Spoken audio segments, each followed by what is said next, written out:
কোটি টাকার বিছানাতেও শান্তি নাই, পারিবারিক অশান্তি, খুব টেনশনে আছেন, হতাশায় আছেন, মন আপনার ভালো করে না। আমি কোরআনের 2টি দোয়ার কথা বলবো। যদি এই 2টি দোয়া পাঠ করেন, ইনশাআল্লাহ দুনিয়া জীবনও সুখ শান্তিতে ভরপুর হবে, সফলতা আখেরাতে মুক্তি পাবেন ইনশাআল্লাহ। তো দুনিয়ার জীবনে সুখ শান্তি কিভাবে আসে, আমি প্রথমেই বলবো সুখে শান্তিতে থাকার আমল বলতে কোরআন সুন্নাহ ভিত্তিক দোয়া, আল্লাহর উপর ভরসা, কৃতজ্ঞতা, ইতিবাচক চিন্তা, পরিবার বন্ধুদের সাথে সময় কাটানো, স্বাস্থ্যকর জীবনযাপন, নেতিবাচকতা পরিহার করাকে বোঝানো হয়, যা হতাশা দূর করে জীবনে শান্তি আনে। তো প্রথম যে আমলের কথা বলবো, সমস্ত শান্তি আল্লাহর কাছ থেকে আসে, তাই তার উপর পূর্ণ ভরসা রাখুন, সব কাজে তার সাহায্য চান।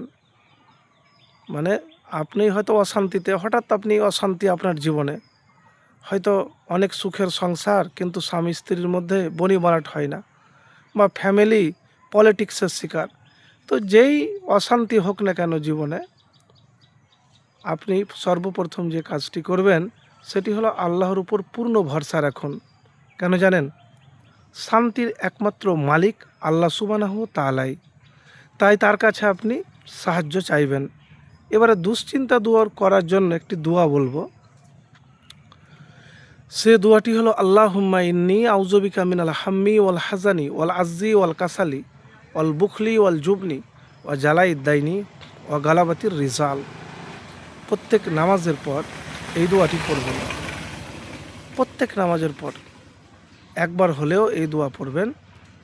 আর যা আছে বা যে পরিস্থিতিতে আছেন, আল্লাহর কাছে শুকরিয়া আদায় করুন, ধৈর্য ধরে কষ্ট করে শুকরিয়া আদায় করুন। হয়তো আপনি বিছানাতে শান্তি পান না, পরিবারে শান্তি পান না, অশান্তিতে আছেন, তা আপনি সর্বপ্রথম যে কামটি করবেন সেটি হলো শুকরিয়া আদায় করা। এবারে আপনাকে বলবো, নেতিবাচক চিন্তা বাদ দিয়ে ইতিবাচক দিকগুলোর ওপর মনোযোগ দিন। সুখকে একটি পছন্দ হিসাবে বেছে নিন, তুলনা নয়। জীবনে ছোট ছোট লক্ষ্য ঠিক করুন, যা আপনাকে উদাসীনতা ও হতাশা থেকে বাঁচাবে। ক্ষমা ও ছেড়ে দেওয়া, কিছু বিষয় ভুলে যান, যা ক্ষমা করে দিন, যা আপনার মানসিক শান্তি নষ্ট করে। নিজের যত্ন নিন, নিজের পছন্দ অনুযায়ী কাজ করুন। আপনি দোয়া পাঠ করবেন, যে কোরআনের দোয়ার কথা বলবো, রব্বানা আতিনা ফিদ দুনিয়া হাসানাতাও ওয়া ফিল আখিরাতি হাসানাতাও ওয়া কিনা আযাবান্নার। এই দোয়াটি আপনি বেশি বেশি করে পাঠ করবেন। আর আলহামদুলিল্লাহ বেশি বেশি করে আপনি পাঠ করবেন। একবার এভাবে আমল করে দেখুন, ইনশাআল্লাহ সুখের এবং শান্তির জীবন হবে।